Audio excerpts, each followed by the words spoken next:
আউযুবিল্লাহি মিনাশ শাইতানির রাজিম বিসমিল্লাহির রহমানির রহিম। সম্মানিত দিদি ভাই বোন, আসসালামু আলাইকুম ওয়া রাহমাতুল্লাহি ওয়া বারাকাতুহু। আশা করি মহান আল্লাহ রাব্বুল আলামিনের অশেষ মেহেরবানিতে আপনারা সবাই ভালো আছেন। আলহামদুলিল্লাহ, আমিও ভালো আছি, সুস্থ আছি। আপনারা দেখছেন আমালিয়া জগৎ ইউটিউব চ্যানেল ও ফেসবুক পেজ। আমি সঙ্গে আছি মোহাম্মদ রাহেল মিয়া। ভিডিও শুরু করবো তার আগে ছোট্ট একটা রিকোয়েস্ট করবো, যারা ইউটিউব থেকে আমার এই ভিডিওটি দেখছেন অবশ্যই চ্যানেলটাকে সাবস্ক্রাইব করবেন, আর যারা ফেসবুক থেকে দেখছেন অবশ্যই পেজটাকে ফলো করে লাইক কমেন্ট শেয়ার করতে ভুলবেন না। সম্মানিত দিনী ভাই বোন, আমরা আজকে যে বিষয়টা নিয়ে আলোচনা করব সেটি হচ্ছে যে এই জিন জাদুর চিকিৎসা করতে গেলে সর্বপ্রথম আমাদের কি লাগে।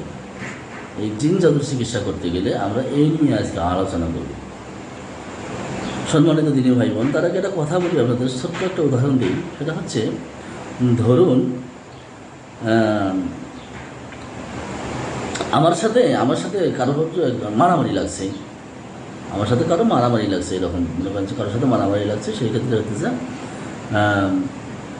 বেশ কিছু লোক, আমি একা ওখানে, তারা সংখ্যায় বেশি, আমি সংখ্যায় কম। এখন তারা হলো আমাকে মারতেছে, মনে করেন যে আমাকে মারতেছে। তো আমাকে যদি কেউ মারে, তো আমার হলো যে আত্মীয় স্বজন আছে বা আমার মা বাবা ভাই বোন যারা আছে, এরা কি ছায়া থাকবে? এরা কিন্তু ছায়া থাকবে না। অথবা আমার নিকটবর্তী যারাই আছে না কেন, ওই মুহূর্তে যদি দেখে যে আমাকে কেউ মারতেছে, তাহলে ওরা কিন্তু ছায়া থাকবে না, ওরা অবশ্য কিন্তু এ করবে। তখন হলো ব্যাপারটা দাঁড়াচ্ছে এরকম, যেমন আপনি যদি আজকে জিন জাদুর চিকিৎসা শুরু করেন, আজ থেকে যদি আপনি জিনের চিকিৎসা শুরু করেন, কাল থেকেই মনে করেন যে, কাল থেকে না সেদিন থেকেই, তখন থেকেই আপনার জিন জাতিটা আপনার শত্রু হয়ে যাবে। আপনাকে বিভিন্নভাবে তারাও মারার চেষ্টা করবে, কারণ আপনি তাদেরকে মারছেন, তারাও বিভিন্নভাবে যে কোনো ছলে বলো কৌশলে অনেক চেষ্টা করবে তাদেরকে, আপনাকে মারার জন্য আর কি। বাড়ির থেকে বের হবেন, ওত পেতে বসে থাকবে। রাস্তাঘাটে যেখানেই যান না কেন, সুযোগ খুঁজবে, ওত পেতে বসে থাকবে। আপনাকে পারবে না, আপনার পরিবারের উপর আক্রমণ করার চেষ্টা করবে, কোনো নাভাবে করার চেষ্টা করবেই। সুতরাং এই চিকিৎসায়, জিন জাদুর এই চিকিৎসা করতে গেলে সর্বপ্রথম যেটা প্রয়োজন হয়, সেটা হচ্ছে নিজের এবং আমার পরিবারের নিরাপত্তা। এখন আমি আমার এবং আমার পরিবারের নিরাপত্তা আমি কিভাবে দেব? আমি নিরাপত্তা দেবো? একজন সিম্বল জায়গা, চোখের সামনে দেখা একটা জিনিস আর অদেখা আর একটা জিনিস। যেটাকে দেখা যায় না, আপনি তার সাথে কীভাবে মোকাবেলা করবেন? যেটাকে দেখা যায় না, আপনি সেটাকে কীভাবে তার সাথে আপনি মোকাবেলা করবেন? এখন যদি আমাকে কেউ এখন মনে করেন একটা লাঠি দিয়ে যদি মারতে আসে, আমি কিন্তু দেখতে পাচ্ছি যে আমাকে লাঠি দিয়ে মারতে আসতেছে, সেক্ষেত্রে আমি যতদূর পারি লাঠিকে ঠেকানোর কিন্তু চেষ্টা করব। কিন্তু যেটা আপনি দেখতে পাচ্ছেন না, আপনি সেটাকে কীভাবে ঠেকাবেন? কারণ এটা তো অদৃশ্য, এদেরকে দেখা যায় না। আল্লাহ পাক এদেরকে অদৃশ্য করেই সৃষ্টি করেছেন, তাহলে আপনি তাদের সাথে কীভাবে মোকাবেলা করবেন? সম্মানিত দিনী ভাই বোন, এরকম জিন জাদুর চিকিৎসাটা খুব ক্রিটিক্যাল চিকিৎসা। লাইফ রিস্ক, জীবন মরণের সমস্যা হয়ে যায় অনেক সময় মোতাব্বিরদের জন্য। এখন কথা হচ্ছে, যদি মানতে পারেন তো ভালো, আপনার জন্য সহজ। মানতে না পারলে বড় কঠিন, অনেক রিস্কের মধ্যে। এখন এমনও হতে পারে, একটা পরিবারকে ধ্বংস করতে ওদের বেশি সময় লাগে না। একটা পরিবারকে ধ্বংস করতে ওদের খুব একটা সময় লাগে না। এত টেকনোলজি ব্যবহার করতে পারে, আপনারা নিজে কল্পনাও করতে পারবেন না। একটা ছোট্ট গল্প বলি। আমার একটা গ্যাসের চুলা আছে। এই গ্যাসের চুলাটা রাত প্রায় তখন 3টা সাড়ে 3টা এরকম আনুমানিক এরকম বাজে। আমার গ্যাসের চুলাটা আমার উপর রাগ করে গ্যাসের চুলাটা ঠিক এই মাঝামাঝি ভেঙে দিয়ে গেছে। বিকট শব্দ, রাত 3টার সময় বিকট শব্দ, গ্যাসের চুলাটা মাঝামাঝি ভেঙে দিয়ে গেছে। এগুলো অনেকগুলো বিষয় আছে, আবার কতগুলো লোক এগুলোকে আবার বিশ্বাসও করে না, এগুলো বিশ্বাসও করতে চায় না, কিন্তু বাস্তব আছে। ওরা অনেক টেকনোলজি ব্যবহার করতে পারে, অনেক কিছুই ব্যবহার করতে পারে ওরা। এখন কথা হচ্ছে যে, এই সর্বপ্রথম যে নিরাপত্তার যে বিষয়টা, এখন এই সর্বপ্রথম নিরাপত্তা আমি কিভাবে দেব?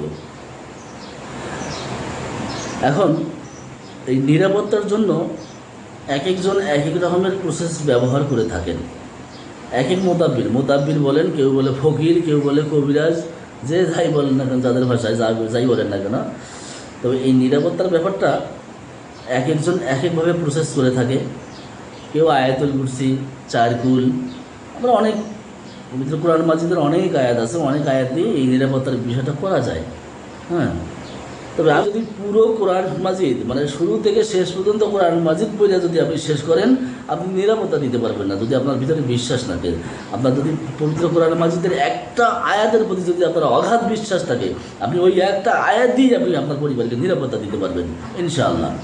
কিন্তু আপনাকে অগাধ বিশ্বাস থাকতে হবে। আপনি এখন পড়লেন, আয়াতুল কুরসি পড়লেন, পড়িয়া শরীরে ফু দিলেন, এখন যদি মনে মনে আবার ভাবেন যে বন্ধ হইল কি হইল না, তাহলে কিন্তু হবে না, তাহলে হবে না। আপনাকে 100% বিশ্বাস থাকতে হবে।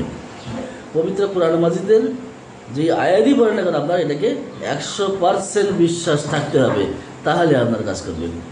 তো সম্মানিত তিনি ভাই বোন, আমি যে কথাটা বলতে চাইছিলাম যে নিরাপত্তা, জিন জাদুর এই চিকিৎসার জন্য এক একজন এক একভাবে প্রসেস ব্যবহার করে থাকেন, যারা যার যার মতো করে নিরাপত্তা ব্যবহার করে থাকেন।